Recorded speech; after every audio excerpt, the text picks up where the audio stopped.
Hi guys, quick video today. And I really just wanted to share with you something that it really struck me is that most of us think we understand a lot of financial terms, but in actuality, there's a big misunderstanding that we have that are keeping most of us from getting the kind of freedom that we actually want, specifically financial freedom. So we all know about income, and we're getting that either through salaries, through businesses, or through a combination of those two. Other ways to get income as well, investments if you have them. Um, yeah, investments, business, salary, any way that you get income. So we all kind of understand that. Expenses, we also understand that. That's our bills, right?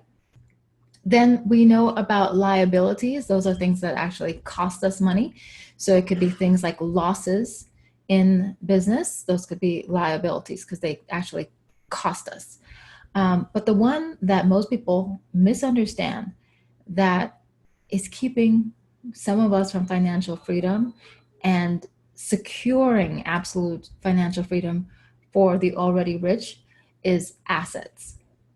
Most of us misunderstand what an asset even is. For example, we think that our houses are assets, but the reason why it's not necessarily an asset is because an asset is anything that pays you money.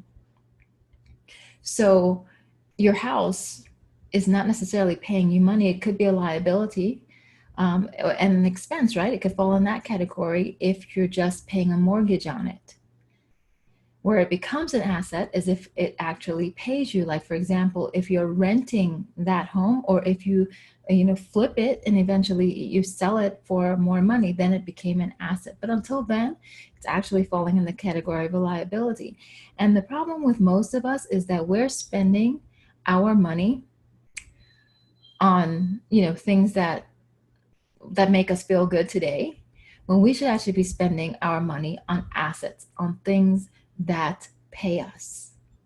Think about that. Shift your mind from buying things that just make you feel good for today, like that fancy purse that makes you feel like you look like some star or something who had that same purse, or even the car. I was guilty of that car thing. I mean, I've had luxury cars since 2003.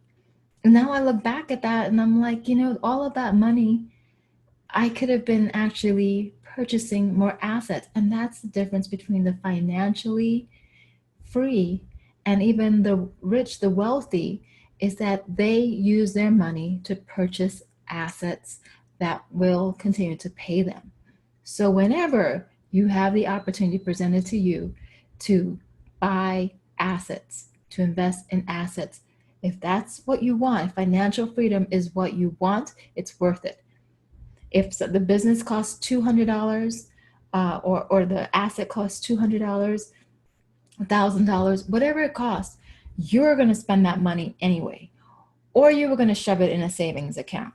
And I'm not saying I have any problem with savings, but it doesn't necessarily pay you. So shift your thinking, put your money into assets, focus on acquiring assets. All right. Thanks for listening. Bye.